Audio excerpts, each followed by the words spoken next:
What is up? Welcome back to Wrenching Wrecked. We're at the shop today. Still playing on the trailer, so just masked off roughly what we're going to do. I'm going to pull these D-rings out so I don't have to worry about taping those off. It's just easier to take out the bolts. And then we're going to do the epoxy floor today. So walls came out pretty good. I'm really happy with it. Lots and lots of coats of powder, or paint. So used to saying powder. It's paint, but she's good. Also, this blue masking tape, not the best. Used to be decent, I thought, but oh, whatever. Let's get to painting. Garage floor coating. We've done this before, but I'm just kind of working these around right now. Done both of these now. And then basically what we got to do is roll this bag into this one. It should burst that seam here. And then mix up the bag. So,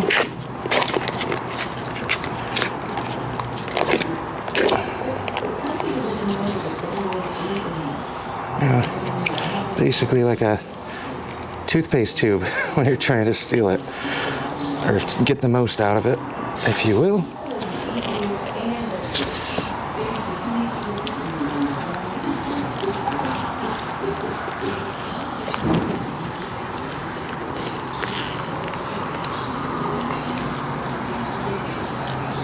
Trying to get all of this out so it'll mix in.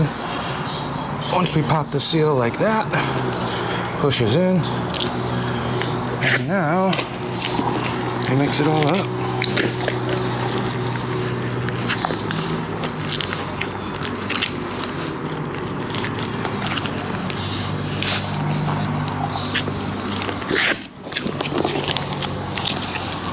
I got one big bag of premix. So,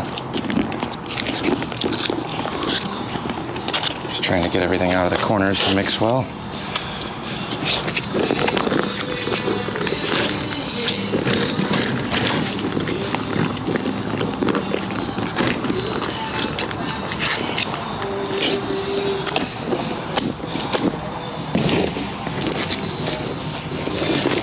So, keep mixing this. We'll be back when it's ready to go. I'm supposed to wait 10 minutes or so. It's about 75 degrees today. I don't know how it's that nice, but we'll give this some time. Set up. Directions say 10 minutes, so we'll be back then.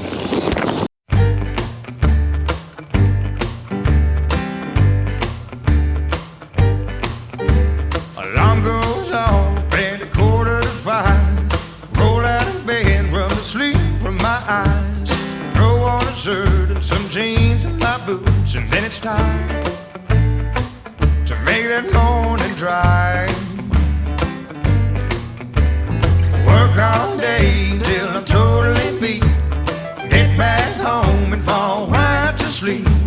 Alarm goes off in the morning and the cycle's complete.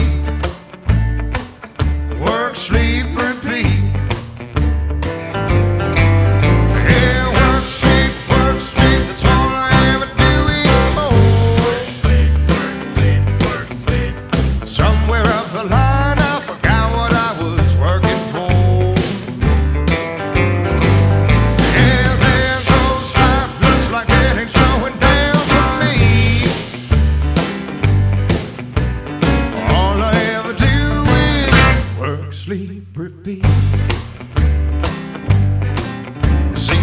Yesterday I was 17, running bootlegs and draws and screens. Now I'm running up debt and I'm scrambling to make ends meet. So work, sleep, repeat.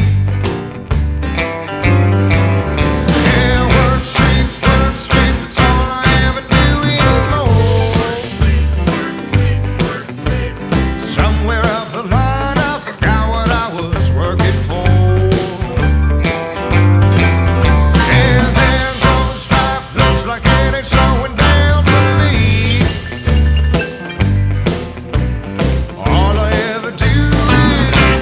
Sleep, repeat.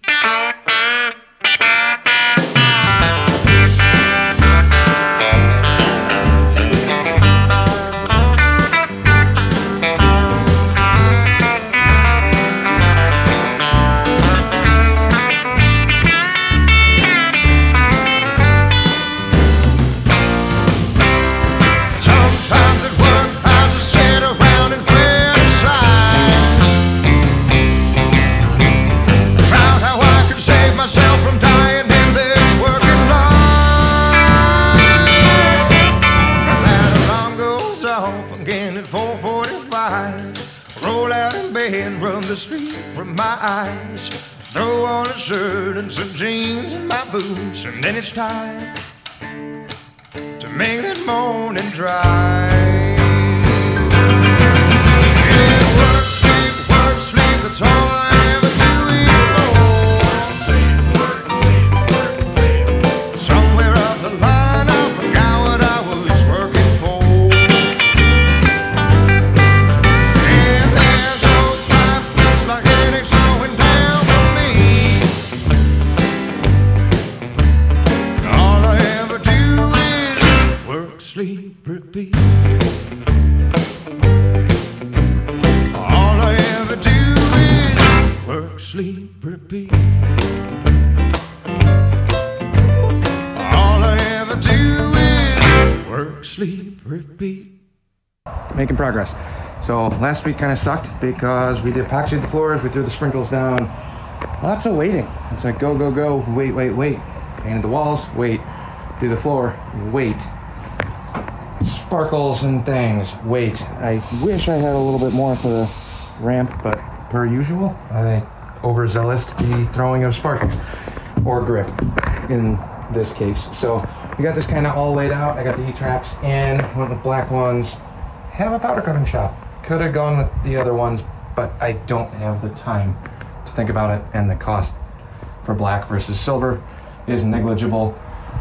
If you're thinking about trying to save money and just get silver ones and powder coat them yourself, it will cost you more to have them coated, unless you have your own shop, which I do, but time at this juncture. My shop is still destroyed. Ripped the chopper around the other day, but I got this all laid out now. So we got 8-foot stretch of E-track on the front with a bunch of accessories and clips on the rear. On the left side, the right side, I only did a 5-footer over here. I don't want to go the full span, and I want to keep some room for the door.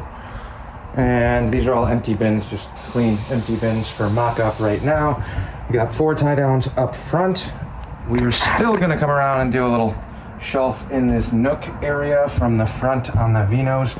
It's not a lot of space, but from here where my feet are to there, I don't need a ton. I don't need a full workbench or anything like that, but I'm trying to figure out exactly how I want to do that, if I'm going to E-track it so it's adjustable or actually permanent mount something up front.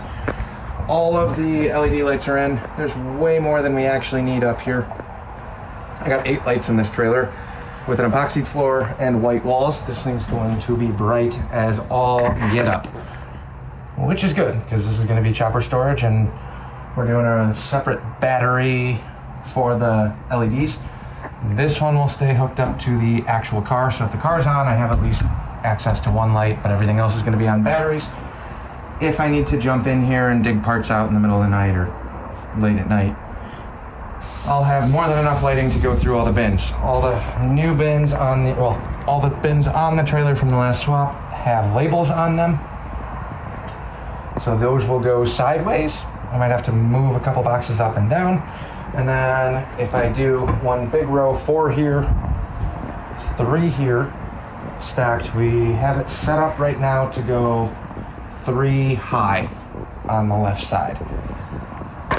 Probably could have lowered this, but this might kind of mix and match. I got a ton of 5-foot stretches of track left, and then 2 8-foot sections that will go on the floor here. So these long ones will run the span of the floor, and we'll put a wheel chock and a cross one down here in the front Vino section, so I can still sneak a bike in here. One bike for now. Ideally, end goal is to have this laid out where we can have multiple bikes that I can fit 2 comfortably, 2 cruisers. Choppers are substantially lighter and skinnier typically, so we could probably fit 3 choppers in here if I wanted to get crazy comfortably if I unload all the boxes. And I know the whole point of all of this was not having to go up and down stairs, but if I'm dragging boxes out, we got a full ramp. So it's not that big of a deal. I ran out of epoxy doing the floors, so I'm gonna have to do something gray on that little kick panel because that's bothering me now, or I'm gonna use whatever paint I have upstairs here at the shop. But a quick little update for you. Getting there slowly but surely, trying to do things nice and just, you know, brand new stuff that I'm not used to having. Usually slap ass half-ass everything back together. It's got to work properly, but it's really nice having something brand new and going through and doing all of this. And the amount of time that I'm going to save going through bins, organizing things, paying my employees to walk up and down stairs with boxes when I can't be here, and then tag teaming boxes up and down to load up this trailer and hope that it's not raining and nothing gets rained on is exponential. In the course of going through all of that, I had a ton of transmission parts, 4-speed, Harley ratchet top, and Cowpie trans parts. They got water in the box, which means all of my good gear clusters and parts are ruined. I'm over that. Now I just got a bin of scrap gears that'll look cool as art, but still can't throw them out. So, quick little update for you at the shop. Let me get home and grab the actual camera instead of the phone, and then maybe we can update that a little bit more, but lots more track stuff to do. I'm not doing a full detailed build, but I realized I didn't take any progress pictures, and that's kind of what we're looking at. The left side wall I'm really happy with. I ran the heat track the full span, so I can use these and a ratchet strap to run the length of this to hold the bottom in place, and then we're just gonna hold the top one. I'm not gonna put a third strap on the middle because the boxes are all universal and they all stack really well. So heavy stuff goes on the bottom, medium in the middle, light stuff on the top, but we'll lay all of those out, and that should lock it in if it's locked in on the top, locked in on the bottom. I shouldn't have any issues with stuff sliding around back here. I don't know, it never ends. Just what I needed. Another brand new thing, and it still turns into a project because I can't leave anything alone. This thing's running like a top, by the way. Got a couple little shorts of me ripping this around. Leaking oil like a sieve. There's your typical Harley. Oh! I need to pull the rear head off of that, but it runs so good, and I've just been enjoying it and making sure that it has oil in it. If anybody's looking to buy it, it is for sale. Please let me know. Got to recoup some money on this turd, but it will need rocker box gaskets, or I can do it before if anybody on here is interested. I don't mind taking it apart. I just don't have the time to even think about wrenching on this right now. So finish the trailer, get that trailer unloaded, finish the softail. I got an ironhead case in the back of the Volvo that needs to go on my bench so we can finish that one up for the chopper. And then we got the rest of May to finish up the softail, finish this, get all this dialed in. June, we will be rocking and rolling and jamming away on chopper stuff very quickly after the Moto Blast show in Chicago. So thanks for watching. Like, comment, subscribe, all those fun things if you're interested. I know it's not turning into a trailer channel, I promise you that. It's not turning into a Softail or Evo channel. We're still doing chopper stuff. We're still jamming away on stuff when I can. I got a stroker shovelhead to build too. Lots of stuff, lots of parts, lots of things to go through. And we got a couple buddies that are slapping bikes together right now from the last swap meet. So people have been grabbing a ton of parts, and there's a lot of content coming your way. We might be helping out on that Evo chopper we did the teardown on the other night. Another buddy picked up a shovelhead project, so he's kind of slapping that back together as well. I know he's got the frame welded back up on that one. Try and see if I can get up there and give him a hand if he needs it. We'll start jamming on those as well. So thanks for watching. We'll catch you on the next one. Well, I'd call this an upgrade. Crappy old clapped out trailer that needs a ton of work. All of my chopper parts now in one spot. Just gotta hook the battery up for the lights and we are good to go. A couple more straps on this wall and we're done.